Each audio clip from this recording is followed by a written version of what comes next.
हे दोस्तों नमस्कार। एक बार फिर से स्वागत है आपके अपने यूट्यूब चैनल देव जी के ट्रिक्स में। तो दोस्तों हमारे चैनल पर जेल वार्डन की तैयारी कराई जा रही है, जहां पर आपकी Hindi, GK GS, UP GK, UP current affair आदि सब्जेक्ट आपके कंप्लीट कराए जा रहे हैं। अगर आप नए हैं तो चैनल को सब्सक्राइब कर लें और प्लेलिस्ट के माध्यम से सभी वीडियो भी आप दे सकते हैं। तो चलते स्टार्ट करते हैं। उत्तर प्रदेश स्पेशल का टेस्ट लगाने वाले हैं। यहाँ पर आपका प्रश्न पूछा गया है कि चंद्रप्रभा वन्यजीव अभ्यारण्य उत्तर प्रदेश के किस जिले में स्थित है।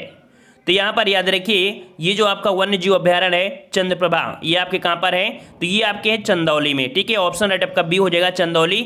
ये आपके कह सकते हैं वाराणसी से लगभग आपके 70 किलोमीटर आपका दूर स्थित है। ठीक है, और इसकी जो आपकी स्थापना हुई थी, ये आपकी 1957 में इसकी स्थापना की गई थी। ठीक है, और अगले प्रश्न को आते हैं। प्रश्न आपसे अगला पूछा गया है कि चंद्रप्रभा मृगवन भारत के किस राज्य में स्थित है। तो सिंपल सी बात है, कहाँ पर स्थित होगा, तो आपके उत्तर प्रदेश में। ऑप्शन राइट आपका कौन हो जाएगा, आपका ए नंबर। अगला प्रश्न आपसे पूछा गया है, कह रहा आपसे कि निम्न वन्यजीव अभ्यारण्यों में से कौन सा उत्तर प्रदेश में स्थित है। कह रहा आपसे खेनी वन्यजीव अभ्यारण्य और करेरा वन्यजीव अभ्यारण्य, बोरी वन्यजीव अभ्यारण्य और यहाँ पर आपका चंद्रप्रभा। तो राइट आंसर आपका क्या हो जाएगा, यहाँ पर चंद्रप्रभा। सभी प्रश्न आप दे सकते हैं, 2019 2020 तक आपके पूछे गए हैं। ठीक है, अगला प्रश्न आपका दिया है कि उत्तर प्रदेश वन निगम कब स्थापित किया गया। उत्तर प्रदेश वन निगम कब स्थापित किया गया था, तो ये स्थापित किया गया था, ऑप्शन राइट आपका यहाँ पर ए हो जाएगा, 25 नवंबर 1974 को स्थापित किया गया था। ठीक है, ये कह सकते हैं वनों की अधिक प्रभावी संरक्षण विकास के लिए ये कह सकते हैं आपका किया गया था। ठीक है, अगले प्रश्न को आते हैं। प्रश्न आपसे अगला पूछा गया है, कह रहा आपसे यहाँ पर कि उत्तर प्रदेश में शेर सफारी स्थित है। उत्तर प्रदेश में शेर सफारी जो स्थित है, जिसे हम लोग लायन सफारी भी बोलते हैं ना, तो राइट आंसर आपका कौन सा हो जाएगा, राइट आंसर आपका हो जाएगा ऑप्शन आपके यहाँ पर डी हो जाएगा। ये आपके कहाँ पर है, आपके इटावा में है। ठीक है, इटावा में है। और अगले प्रश्न को पढ़ते हैं। प्रश्न आपसे अगला पूछा गया है कि उत्तर प्रदेश में बाघों के संरक्षण से संबंधित कौन सा स्थल उत्तर प्रदेश में स्थित है। तो बाघों के संरक्षण से पूछा गया है, बाघों के संरक्षण से। तो यहाँ पर कह सकते हैं कि बाघों के संरक्षण से 3 टाइगर रिजर्व आपके स्थापित किए गए हैं। पहला टाइगर रिजर्व आपका दुधवा टाइगर रिजर्व था लखीमपुर खीरी में, जो कि 1987 में बना था। दूसरा आपका अमनगढ़ टाइगर है, जो कि बिजनौर में है। ठीक है, 2012 में। और तीसरा आपका पीलीभीत में है। ठीक है, जो कि 2014 में था। तो इस प्रकार से यहाँ पर आपका कौन सा हो जाएगा भाई, तो इस प्रकार से यहाँ पर आपका कौन सा हो जाएगा, ऑप्शन आपका हो जाएगा बी वाला अमनगढ़। देखो अभी बताया ना कि अमनगढ़ जो टाइगर रिजर्व है ये आपके बिजनौर में पड़ता है, याद रखिए बिजनौर में है। और इसकी जो आपकी घोषणा हुई थी ये आपकी 2012 में हुई थी। ठीक है, 2012 में। और पहला आपका कौन है, तो पहला जो आपका है दुधवा टाइगर रिजर्व लखीमपुर वाला। ठीक है, वो आपका हो जाएगा। तो यहाँ पर ऑप्शन में तो दिया है कौन, बी वाला है, तो वही आपका यहाँ पर सही हो जाएगा। तीसरा आपका पीलीभीत टाइगर रिजर्व है, जो कि 2014 में की गई थी। क्लियर हुआ। चलिए अगला प्रश्न आया है। अगला प्रश्न आपसे कह रहा है उत्तर प्रदेश में 2016 में शिशु मृत्यु दर। तो देख लीजिए, ये 2019 में क्वेश्चन आप पूछा गया है। ठीक है, और उत्तर प्रदेश में 2016 में जो आपकी शिशु मृत्यु दर थी वो आपकी कितनी, तो यहाँ पर कह सकते हैं ये आपकी कितनी थी, तो आपकी 43। ठीक है, कितनी भी 43। भारत का देखा जाए सबसे अधिक आबादी वाला जो आपका उत्तर प्रदेश है। ठीक है, तो शिशु और कह सकते हैं 5 साल से जो कम उम्र के बच्चों की मृत्यु दर है वो कह सकते हैं कम करने के मामले में जो आपका ये है, इसमें से कह सकते हैं कि आपका एमपी आपका वर्तमान में देखा जाए तो एमपी आपका फर्स्ट में है। ठीक है, और फिर इसके बाद कह सकते हैं कि आपका यूपी जो है कह सकते हैं पहले यूपी हुआ करता था, लेकिन वर्तमान में जो आपका है वो आपका एमपी है, जो कि शिशु मृत्यु दर में वहाँ पर मृत्यु ज़्यादा हो रही है बच्चों की। ठीक है, अगला प्रश्न आपसे पूछा गया है, कह रहा आपसे कि 2011 की जनगणना के अनुसार उत्तर प्रदेश का सर्वाधिक साक्षर जनपद कौन सा है। सर्वाधिक साक्षर जनपद 2020 में देख लीजिए प्रश्न आपका पूछा गया है। तो यहाँ पर ये प्रश्न आपका हमेशा से पूछा जा रहा है। तो यहाँ पर आपका देखिए सबसे पहला स्थान आपका गौतम बुद्ध नगर का आता है ना। गौतम बुद्ध नगर में जो आपका कह सकते हैं 80.12% आप लोग आपके शिक्षित हैं। फिर इसके बाद कानपुर नगर का आता है, जो कि ऑप्शन आपका बी हो जाएगा। कानपुर नगर में जो लोग पढ़े लिखे हैं वो 79.6 5% आपके हैं, ठीक है। औरैया में 78%, इटावा में 78 उसमें भी है, लेकिन औरैया में 78.95 है, और लेकिन इटावा में 78.41% है, ठीक है। गाजियाबाद में 78.07% है। तो कुल मिला के देखा जाए तो आपका जवाब कौन हो जाएगा? बी वाला। अगला प्रश्न आपसे पूछा गया है कि 2011 की जनगणना के अनुसार जनसंख्या के संबंध में उत्तर प्रदेश का कौन सा जिला सबसे बड़ा है? तो भाई जनसंख्या के हिसाब से पूछा गया है, और जनसंख्या के हिसाब से ये आपका कौन है? तो आपका ये है इलाहाबाद, जो कि आपका प्रयागराज है, ठीक है ना। तो ऑप्शन आपका कौन सा हो जाएगा? यहाँ पर आपका ए नंबर आपका हो जाएगा। देखो जनसंख्या के हिसाब से पहला स्थान आपका इलाहाबाद, फिर मुरादाबाद, फिर गाजियाबाद, फिर आजमगढ़, फिर इसके साथ कह सकते हैं कि लखनऊ का आपका यहाँ पर आ जाता है, ठीक है। न्यूनतम में देखा जाए तो न्यूनतम में आपका महोबा, ठीक है, न्यूनतम में कौन होता है? महोबा होता है। अगला प्रश्न आपका पूछा गया है, कह रहा आपसे वर्ष 2011 की जनगणना के अनुसार उत्तर प्रदेश की जनसंख्या का वृद्धि जो आपका रहा है प्रतिशत कितना रहा है? तो देख लीजिए वृद्धि दर जो आपकी रही है वो आपकी प्रतिशत वृद्धि दर कितनी रही है? तो ये रही है आपके ऑप्शन राइट, देख लीजिए ऐसे ऐसे आपको पॉइंट दे दिया है जो कि बिल्कुल एग्जैक्ट डाटा आपको पता होना चाहिए, ठीक है ना। तो ये जो आपका रहा है 20.23% रहा, याद रखिए 20.23% रहा है, ठीक है, क्लियर है। और यही डाटा जो 2001 में हुआ करता था वो डाटा जो रहा था वो 17.7 था, लेकिन वर्तमान में देख सकते हैं अर्थात इसमें कितना हुआ? इतने परिवर्तन आपको देखने को मिल रहा है, क्लियर हुआ ना। चलिए अगले प्रश्न कराते हैं। प्रश्न आपसे अगला पूछा गया है कि जनसंख्या की दृष्टि से उत्तर प्रदेश राज्य का भारत में कौन सा स्थान है?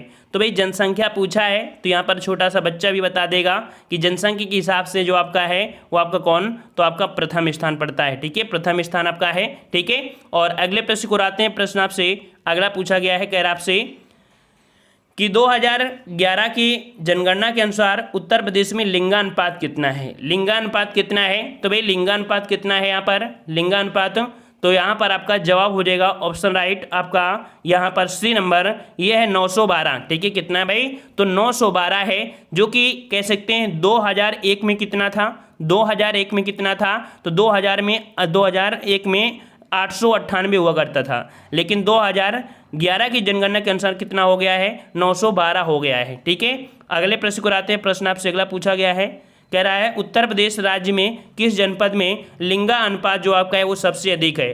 तो सबसे अधिक आपके कहाँ पर है? तो देखिए सबसे अधिक आपका अगर देखा जाए तो यहाँ पर देखो आजमगढ़ का कितना है? आजमगढ़ का है 1019 है। देवरिया का कितना है? तो 1017 है, ठीक है, 1017 है। गोरखपुर का 950 है। वहीं पर आपका जौनपुर का है 1024, ठीक है, 1024। तो अब आपको समझ में आ गया है कि 1024 जो आपका है वो आपका सही होगा कौन सा? तो जौनपुर आपका यहाँ पर सही हो जाएगा, क्लियर हुआ। चलिए अगला प्रश्न आपसे पूछा गया है, जनगणना 2011 के अनुसार उत्तर प्रदेश की जनसंख्या, तो यहाँ पर उत्तर प्रदेश की जनसंख्या जो देख सकते हैं कि आपकी कितनी है? तो ये देख लो 199 वाला ऑप्शन सही हो जाएगा ना। ऑप्शन आपका कौन सा हो जाएगा? यहाँ पर आपका बी वाला आपका यहाँ पर सही हो जाएगा। ये 2011 की जनगणना के अनुसार है, लेकिन देखा जाए तो अब जनसंख्या आपकी पूरी तरीके से बढ़ चुकी है। अभी आपको डाटा 2021 में आपको देखने को मिल जाएगा। अगला प्रश्न आपसे पूछा गया है कि जनगणना 2011 के अनुसार उत्तर प्रदेश की आबादी क्या थी?